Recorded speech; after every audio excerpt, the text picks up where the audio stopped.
Et c'est donc l'heure des réjouissances. La ville, les maisons, boutiques, alimentation et autres revêtent des couleurs de fête. Et pour joindre l'utile à l'agréable, les étudiants du Congo American Language Institute Cali ont eux décidé de livrer des concerts publics. Certains quartiers de Kinshasa demeurent encore sur le qui-vive après les prévisions météorologiques qui s'annoncent plutôt inquiétantes. Les nuages n'ont pas fini d'envoyer la pluie et celles qui se sont abattues ces 2 derniers jours dans la capitale ont encore fait d'énormes dégâts. Et le gouverneur de la ville est allé au chevet de quelques victimes. Et vous le savez, la grande actualité internationale demeure l'adoption du Bourget. Les participants se sont mis d'accord sur les principes de réduction de gaz à effet de serre. L'Afrique pourra se féliciter d'avoir pesé de tout son poids à cette rencontre puisque ces revendications ont été prises en considération. Voilà tout pour l'ossature de ce journal. Mesdames et messieurs, bienvenue à tous. Je vous le disais, les revendications africaines étaient claires et précises. Tous les participants africains avaient souhaité que leur vulnérabilité au changement climatique soit pleinement prise en considération. Cela a donc été fait, mais il y a encore du chemin à faire de l'avis de plusieurs experts. Toutefois, la première revendication qui a été prise en compte est celle de limiter considérablement la hausse de la température globale. Le dit accord mentionne l'objectif d'une limitation nettement en dessous de 2 degrés Celsius, tout en poursuivant l'action menée pour limiter cette élévation à 1,5 degré. Autre revendication qui a trouvé gain de cause, il s'agit notamment du financement de l'atténuation des émissions de gaz à effet de serre venant des pays du Sud. Les textes demandent fermement aux pays développés d'amplifier leur aide financière afin d'atteindre l'objectif de 100 milliards de dollars américains de financement par an d'ici à 2020. Je vous le disais, les pluies diluviennes qui s'abattent depuis quelques semaines dans la capitale congolaise semblent ne pas être à leur fin. La dernière en date de ce samedi dans l'avant-midi et celle du vendredi dans la soirée ont encore fait des dégâts et les nuages visiblement n'ont pas encore fini de faire couler ces eaux. Les services météo annoncent encore des averses dans les jours à venir et le gouverneur de la ville de Kinshasa est descendu sur quelques sites pour faire un état des lieux de la situation. Je vous propose de l'écouter. Il y a cette urbanisation chaotique de la ville de Kinshasa, ça il faut reconnaître. Les gens doivent nécessairement évacuer les lits de rivières. Nous avons deux grandes rivières ici, la rivière Njili et la rivière Matete. C'est aussi le cas pour la rivière Kalamu, le Kunga et ainsi de suite. Donc la population doit se discipliner, ils doivent évacuer. Les cas d'Indanou, c'est encore plus grave parce que ces gens ont été indemnisés, ils ont quitté, ils devaient laisser. Ils ont été plus malins que l'État. Ils ont vendu ces parcelles à d'autres personnes qui ont occupé. On fait le curage sur la rivière Moukali. Je crois que le danger est écarté.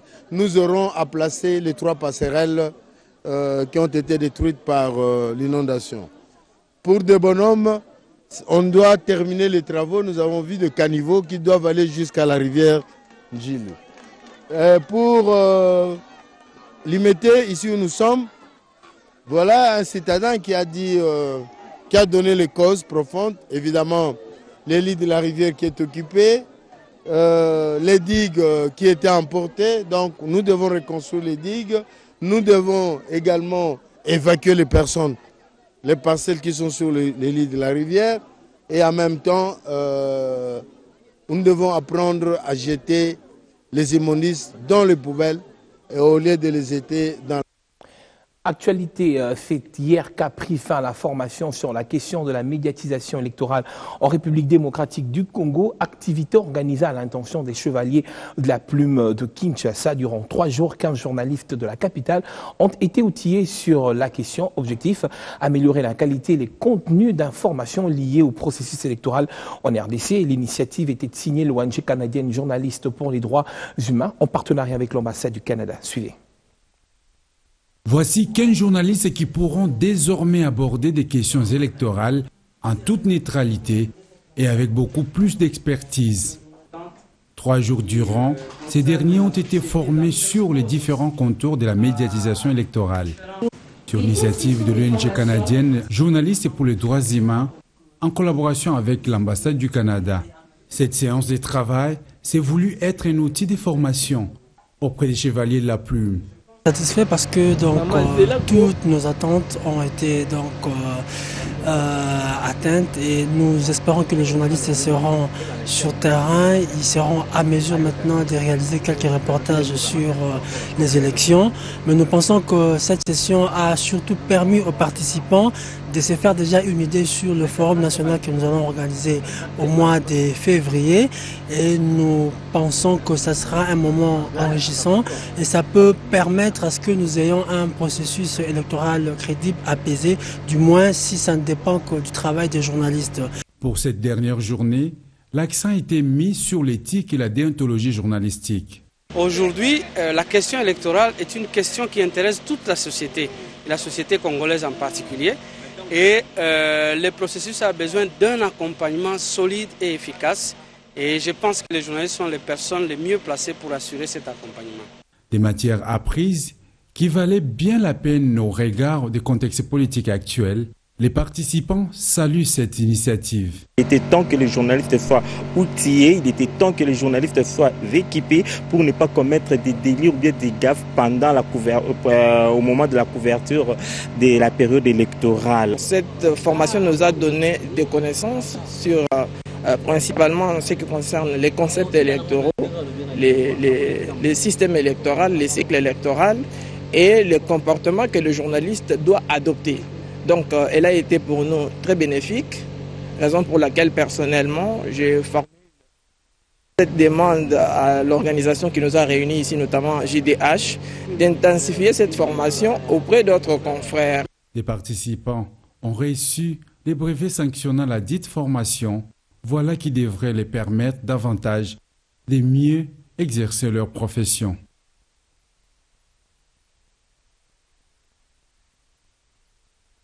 Un rôle parlementaire dans la gestion des relations extérieures et la définition de la politique étrangère, c'est là le thème du séminaire de mise à niveau organisé hier au Palais du Peuple par l'Association des parlementaires européens, AWEPA en sigle.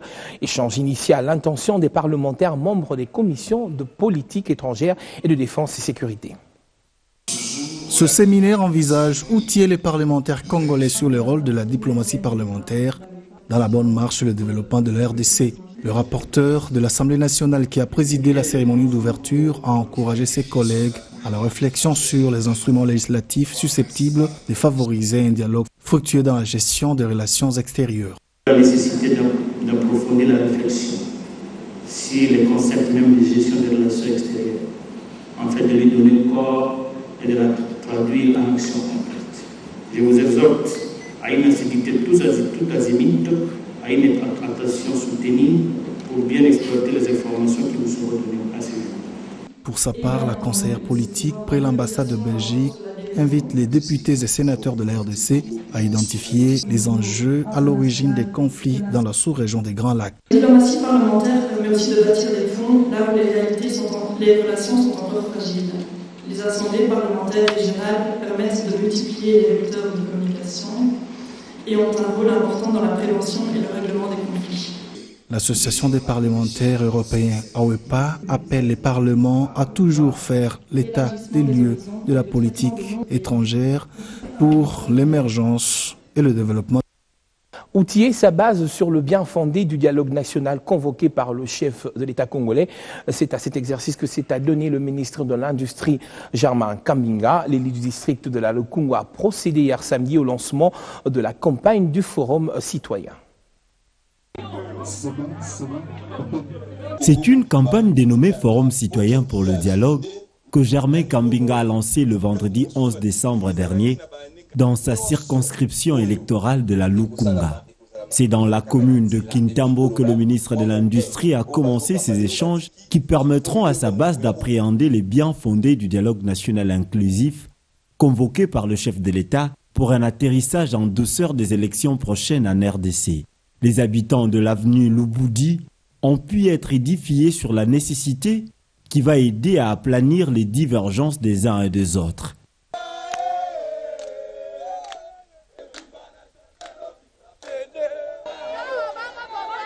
Sur demande des vendeurs du marché de Kintambo, se plaignant de la spoliation du marché, Germain Kambinga a visité ces derniers et s'est imprégné des réalités de ce marché.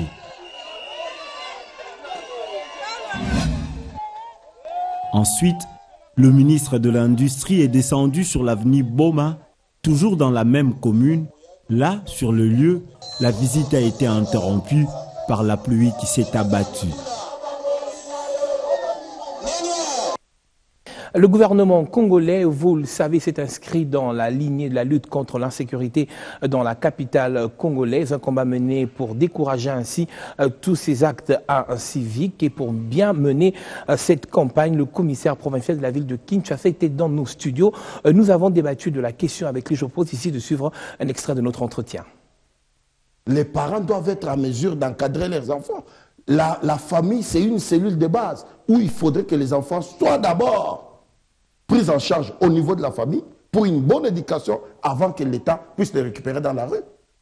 Et c'est très dangereux quand vous dites que ce sont des voisins qui s'affrontent. Il faudrait que les parents soient à la hauteur de leurs responsabilités. Très bien. Lorsque les parents échouent, c'est le cas de la police de pouvoir sécuriser tout le quartier. C'est comme ça qu'ils sont toujours interpellés par la police conformément à la loi.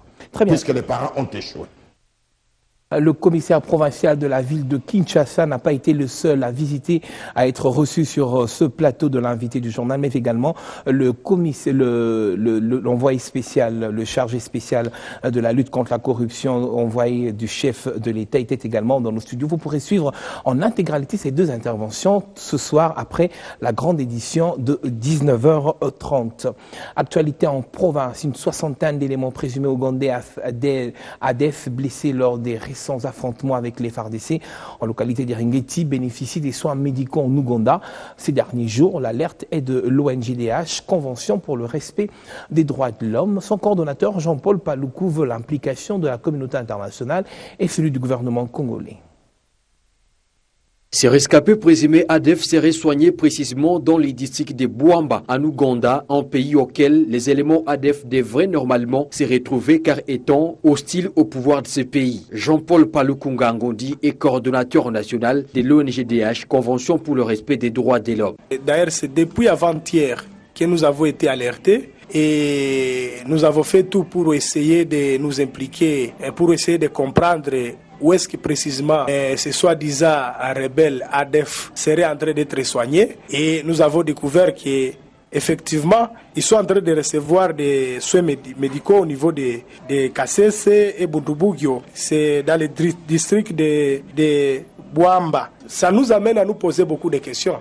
Ces allégations accablantes qui prouveraient l'implication de la République ougandaise dans les cycles de violence à Béni poussent la CRDH à formuler des recommandations à la communauté internationale et au gouvernement congolais. Nous sommes en train d'attirer l'attention de la communauté nationale et internationale par rapport à tout ce qui se passe dans la zone. Ça nécessite vraiment une attention particulière de ces deux grandes institutions pour que cette population de Béniville et territoire soit sauvée dans cette situation macabre qu'elle est en train de traverser dans la zone. Rappelons que lors des derniers affrontements à Eringeti, localité située à environ 60 km au nord de Béni, 12 combattants présumés ADF avaient trouvé la mort pour exposer au chef-lieu du territoire de Béni.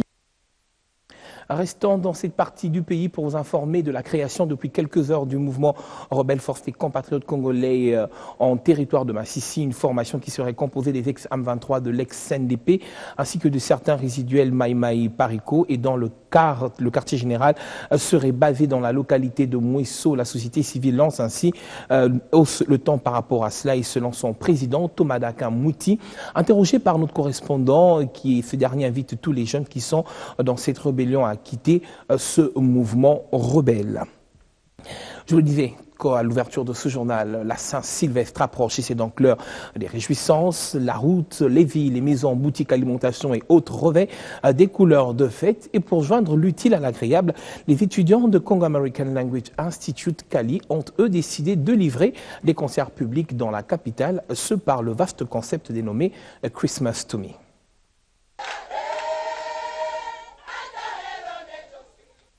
C'est une chorale constituée d'apprenants en anglais à Cali.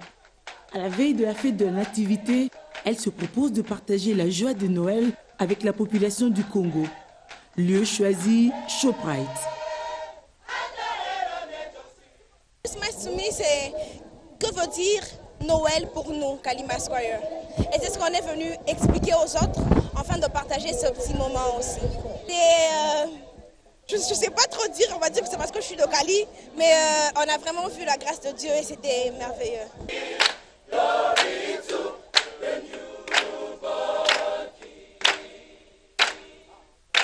La langue anglaise est ce que tous ces choristes ont en partage. La motivation est double. Échanger la joie des festivités, mais aussi exercer une langue incontournable au monde. We need also to give a pinch and we need also to make Christmas a great party. Okay, that's why Kalima Square today performed for you here at the parking lot of ShopRite.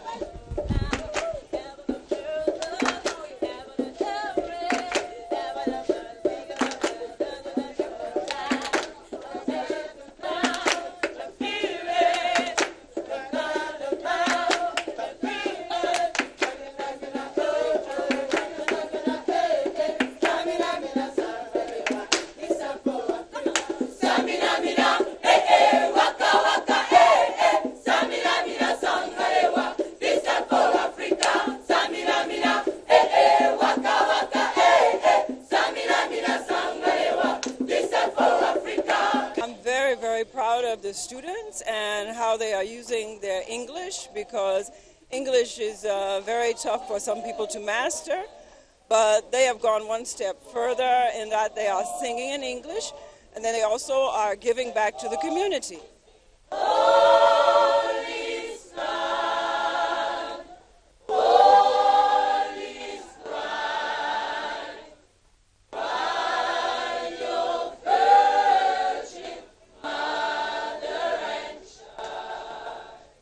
L'ambiance est très bonne, le gospel, fantastique, hein. J'ai aimé. Du moment qu'on loue le Seigneur n'a pas qu'une seule langue. Hein. On peut le chanter en français, en anglais, mais c'est le fond de ce qui est chanté qui est... Et puis si on aime vraiment la bonne musique, on comprendrait que c'est des très bonnes choses. On peut ne fût-ce que bouger sa tête et pourquoi ne pas acclamer. Après cette tentative réussie, Kali a toutes les raisons d'envisager l'expansion du projet.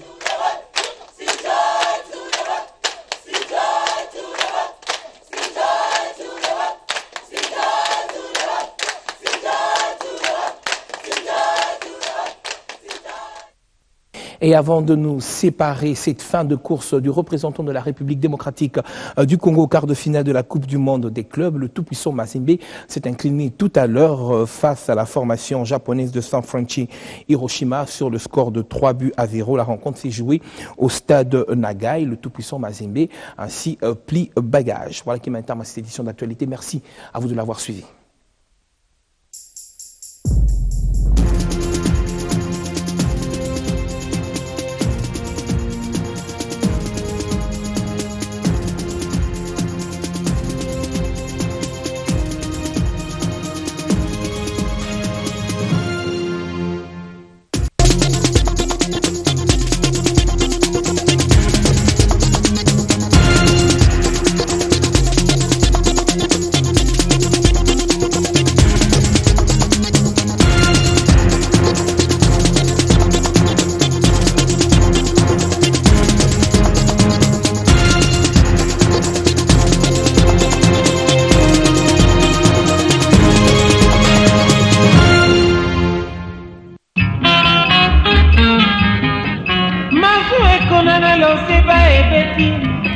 Bisso 2015, Biloko na Bisso. Quand mon cœur considère tout l'univers, créé par ton pouvoir. Le ciel d'azur commande. Le ciel d'azur, les éclairs de ton œuvre, le clair matin, tous les ombres du soir. De tout mon être commande. De tout mon être, alors se lève un chant. Dieu tout-puissant, que tu es, de tout